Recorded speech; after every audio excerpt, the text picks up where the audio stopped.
Magandang hapon mga lodi. Yung manual natin na incubator, gagawin natin automatic. Kasi minsan nakakalimutan kung hawiin yung itlog sa umaga at saka sa hapon. Dumidikit sila sa shell. So ngayon, dahil medyo malaki ang tray natin sa 30 pieces na egg. So ito ang 30 pieces lang. Tapos nilagyan ko pa ng 12 para maging 42 ang per tray. Nilagyan natin ng bakal sa likod para magduktong at hindi sila maghiwalay.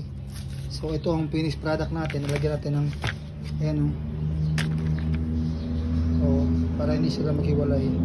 Tapos dinikitan na natin ng stick glue gamit itong pantulan natin para di ngayon matibay na siya. So 5 tray o 4 na tray ang gagawin natin na ganito. Tapos puputulin natin ito, hatiin natin ito dito pati dito sa bahatiin para patungan lang ng tray para hindi siya mahulog. Yan yun lang, update ko lang kayo pag natapos na kasi medyo malaki-laking trabaho pa ito kulang pa tayo ng magdadalawa pa lang nagagawa ko. Ito hindi pa nandidikitan.